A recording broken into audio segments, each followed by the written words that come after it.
সামনের নির্বাচন, কেউ প্রশাসক হতে চান, কেউ নির্বাচিত জনপ্রতিনিধি হতে চান, উপজেলা পর্যায়ে, জেলা পর্যায়ে মেয়র নির্বাচন আছে।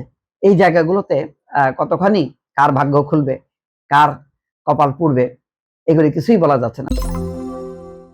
আজকে একটি রিপোর্ট দেখছি যে বিএনপির কাউন্সিল শীর্ষ 2 পদে পরিবর্তন আসবে এই শিরোনামে। পরিবর্তনটা এখন পর্যন্ত যেটা সামনে এসছে গুরুত্বপূর্ণভাবে, সেটা হচ্ছে মহাসচিব পদে মির্জা ফখরুল ইসলাম আলমগীর। তিনি দায়িত্বে থাকতে চান না, তিনি অবসর নিতে চান, ক্লান্ত, এই কথাগুলো বলেছেন।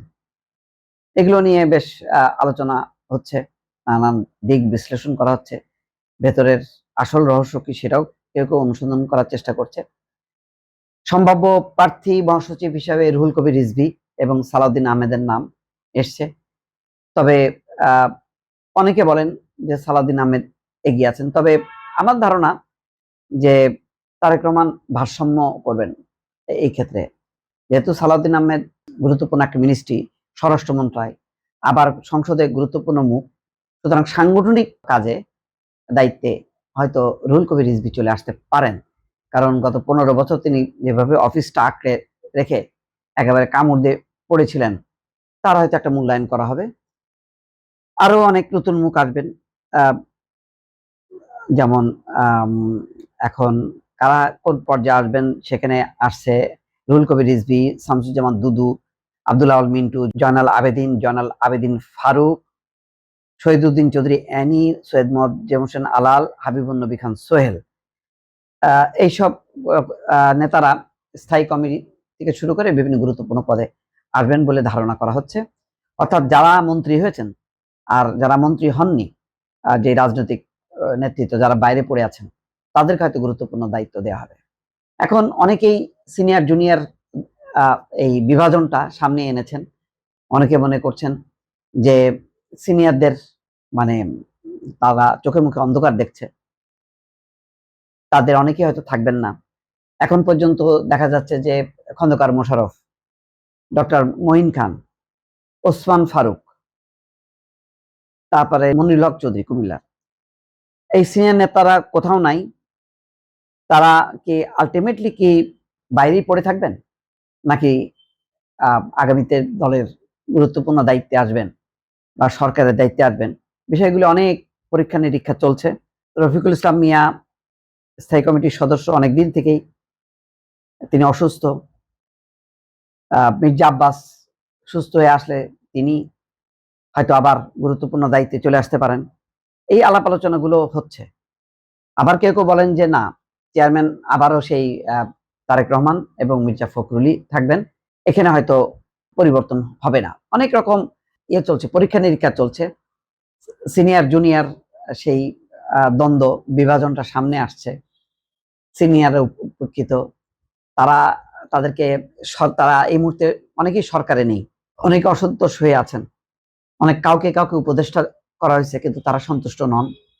কেন তারা মন্ত্রী না, এই প্রশ্নটা দলের ভিতরে ঘুরপাক খাচ্ছে। তো আসলে সবাইকে সন্তুষ্ট করা সম্ভব না। বিএনপির মতন বড় রাজনৈতিক দল, সবাই মন্ত্রী হতে চান।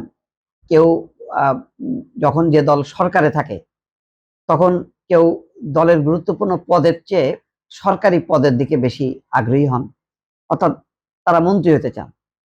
তখন দল উপেক্ষিত থাকে, দলের দায়িত্ব কেউ নিতে চান না। আবার কেউ কেউ মনে করেন তিনি দলের দায়িত্ব, গুরুত্বপূর্ণ দায়িত্বও থাকবেন, আবার মন্ত্রীর দায়িত্বও থাকবে। তো এতগুলো অ্যাকোমোডেট করা সম্ভব হবে না তারেক রহমানের পক্ষে। তারেক রহমান শুরু থেকে এখন দেখা গেছে নমিনেশনের ক্ষেত্রেও, এমপি মনোনয়ন ক্ষেত্রে এক পরিবার থেকে একজন করে। এটা অবশ্য প্রশংসিত হয়েছে যে এক পরিবার থেকে যদি একাধিক জনকে দেওয়া হয়, তাহলে অন্যরা বঞ্চিত হয়। তো এরকম চেক অ্যান্ড ব্যালেন্স করে কতটা দলকে সাবলীল করা যাবে, কতটা সরকারকে গতিশীল করা যাবে এই বছরের কাউন্সিলের মধ্য দিয়ে, সেটা দেখার বিষয়। আর সেটা নিয়েই এখন দলের নানা রকম বিভাজন চলছে, মেরুকরণ চলছে। দলের সামনের নির্বাচন, কেউ প্রশাসক হতে চান, কেউ নির্বাচিত জনপ্রতিনিধি হতে চান, উপজেলা পর্যায়ে, জেলা পর্যায়ে মেয়র নির্বাচন আছে। এই জায়গাগুলোতে কতখানি কার ভাগ্য খুলবে, কার কপাল পুড়বে, এগুলি কিছুই বলা যাচ্ছে না। সবকিছুই নির্ধারণ করবেন তারেক রহমান। তবে তারেক রহমান এই সব ক্ষেত্রে যেটি করছেন, বিভিন্ন পক্ষের সঙ্গে আলাপ আলোচনা করছেন এবং এটা জরুরি। মানে দলের সবাইকে যদি ইনভলভ না করা যায় তাহলে তিনি বুঝবেন কি করে। এমনকি তারেক রহমান দলের বাইরে শুভাকাঙ্ক্ষী যাদেরকে মনে করছে তাদের কাছ থেকেও কিন্তু পরামর্শ নিচ্ছেন। এটা ভালো দিক।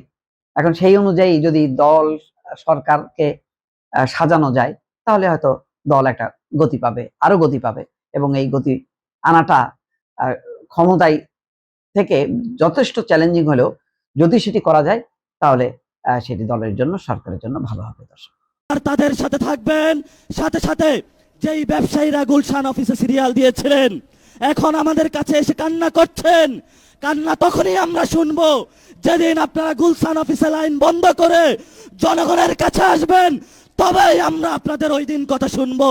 তারেক রহমানের কাছে আপনারা বর্গা দিয়েছেন, সকল প্রোডাক্ট কিন্তু তারেক রহমান কিনতে পারবে না। যদি কনজিউমার বলেন, কনজিউমার কিন্তু আমরা। যদি ভবিষ্যৎ আপনাদের নিরাপত্তা নিশ্চিত করতে হয়, নিরাপত্তা নিশ্চিত কিন্তু আমরাই করব।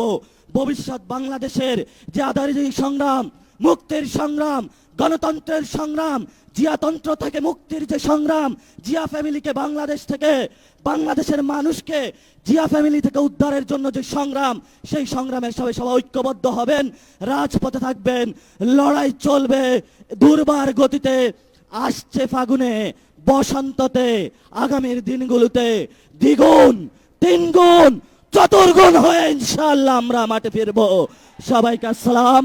ইনকিলাব জিন্দাবাদ, আজাদি জিন্দাবাদ। সংগ্রামী ভাই এবং বন্ধুগণ, এখনই আমাদের সামনে আজকের এই সমাবেশের সম্মানিত সভাপতি বক্তব্য রাখবেন। তার আগে আজকের এই বিক্ষোভ সমাবেশ এবং মিছিলের পরবর্তী কার্যক্রম সম্পর্কে বক্তব্য রাখবেন বাংলাদেশ জামাত ইসলামী কেন্দ্রীয় নির্বাহী পরিষদের অন্যতম সদস্য, ঢাকা মহানগরী দক্ষিণ সংগঠনের সংগ্রামী আমির, জননেতা জনাব নুরুল ইসলাম বুলবুল এমপি।